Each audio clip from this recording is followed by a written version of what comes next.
When I was a boy, riots entered the scene. I remember when Martin Luther King was shot, there was a teeny group of community of black people in our town. I mean, just teeny little few, I don't know, less than 100. But at the top of the hill, above the black community and on my street, there was an armory, big castle. It had originally been been put there above the factory in case the workers rioted. They'd have an armory nearby to put them back in line.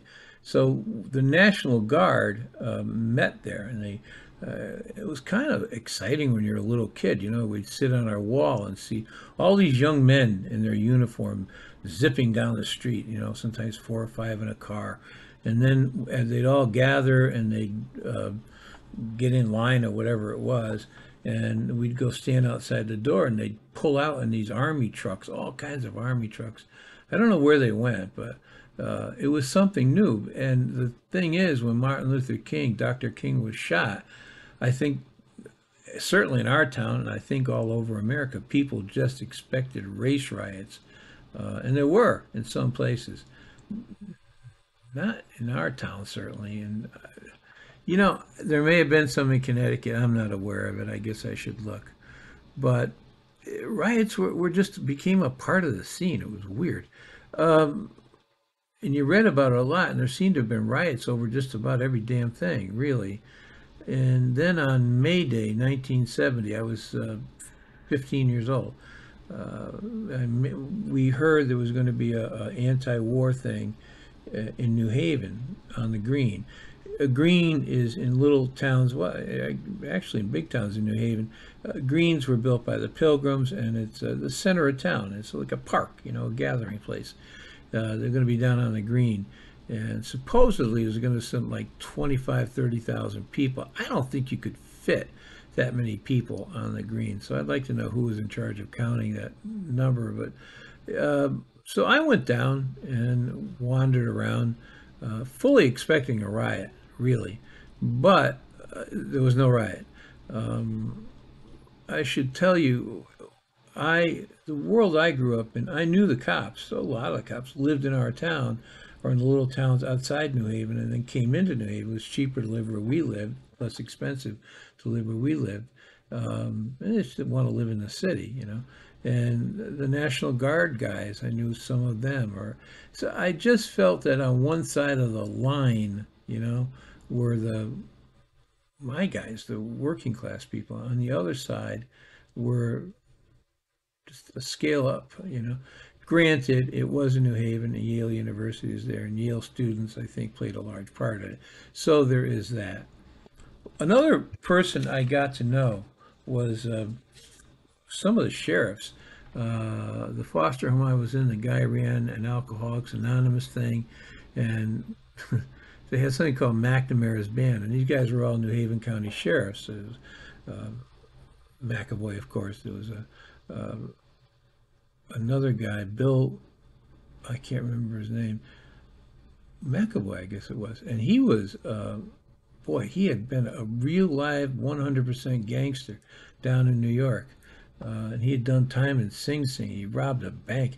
How in the hell he became a New Haven County sheriff is beyond me. I don't have a problem with the guy. To me, he was kind and gentle and really nice. Just a nice man. Him and his wife went out of their way to be nice to us. They babysat us, for lack of another word, occasionally, and he was pretty cool. We'd watch war movies together, and he was a good guy. But he was a sheriff. But like a lot of people of that time and that place, he was out and out racist. I mean, I remember saying, "Whack that nigger," and he would tell it around the coffee table that some of these Black Panthers who he was guarding would badmouth him. He'd smack them, and I don't know if they fought back. If McAvoy slapped me, I don't think I'd fight back. I mean, he looked like what he was. He had a busted face and everything. So there was that, and so I arrived with that in mind. New Haven was pretty, the whole state actually, pretty separated by race, really. Anyway, I went down. It was, of course, on May Day because, There's a lot of drama with the anti-war thing. So of course make it May Day. There were, I understand, between 25, 30,000 people showed up for this thing. I don't know that they were all on the green. I read a sentence. There were hippies, yippies, and yaleys. Hippies were young people who were hip to what was going on, part of the culture, the wider underground culture, you know. And then the yippies were a pain in the ass, political type, and they lasted forever. And all they wanted to talk about was the war or whatever that was on their plate that day. They were just a nuisance, you know. And then there were the Yaleys, of course. So it was hippie yippies and Yaleys. Yaleys are, what are you going to say? The Yaleys are Yaleys. What the protest was about was Vietnam, but also Bobby Seale, who I think was the president, the leader, or whatever, of the Black Panthers. And he had been indicted for the murder of another Panther named Alex Rackley. And according to George Sams, who ran the local Black Panther thing in New Haven, he said that after torturing Rackley, Rackley admitted to being a police informant after he was tortured. And that Bobby Seale happened to come in that day, flew into the state that day, and Bobby Seale said, yeah, kill him. Now, Sams, in all fairness, was a state witness. So, you know, there is that. But you're dealing on a level here, like when Bobby Seale was in prison, his wife Artie became pregnant supposedly by this Black Panther named Fred Bennett. And a little while later, they found Fred Bennett dead as dead can be, mutilated in a hideout. They implicated, in a Black Panther hideout, they implicated Seale for the murder, and he walked away, of course.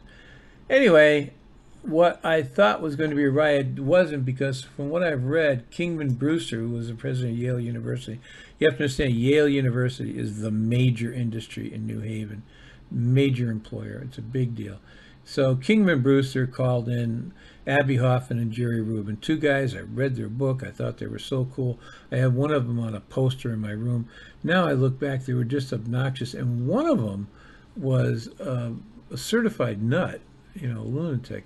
Allen Ginsberg was in this meeting. I didn't know Ginsberg was that into the anti-war movement. I didn't know that. I read all his stuff.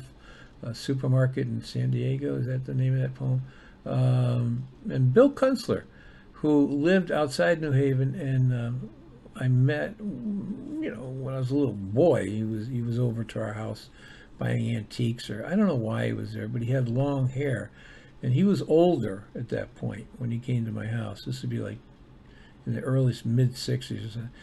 And despite what TV showed you or the movie showed, really only young people had long hair generally, and generally not many of them had long hair. I mean, a lot of young people had short hair. But he had long hair, and we thought that was, my brother and I thought that was strange. We thought maybe he was an Indian or something. Anyway, they worked a deal. They said, look, you know, we'll keep the National Guard and the police out of the green and off to the side streets. We'll make sure they don't use tear gas unless you guys do something stupid. So what you have to do is you've got to change these chants to nonviolence. You can't say, you know, let's off the pigs or whatever, let's tear this building down. It has to be nonviolence. And then they said, and this is remarkable to show you how much my country has changed. They said, they could use the F word, but not to preach violence. Can you imagine? Today, anyway, it worked, and there was no violence. I did see a little bit of violence, but not much. I did not see the cops or the guardsmen being abused, spit on, or being sworn at, or anything like that. I think my country was a much more polite place at one time. And people didn't necessarily see those guys as the problem. The problem was bigger than that. That changed radically as the 70s went on. Of course, today, you know, the cops are open bait. The whole protest was boring, I have to tell you. I'm telling you this from the eyes and the memory of a 15-year-old kid. If I'm sure somebody who was there who was older would say it was great. There were circles, like some of them were huge, and there was one guy in the middle preaching about, let's say, the war, and there was a smaller circle, some guy preaching about women's rights, and there were a lot of these circles, and that was the whole protest. People sitting cross-legged on the grass, listening to the expert talk about something. Kind of boring. There were a lot of tambourines. I remember that. Um, I don't know what else to tell you. It was sort of a letdown if you came there to see action. There was no action at all. So that was my experience. Someone else could tell you something different.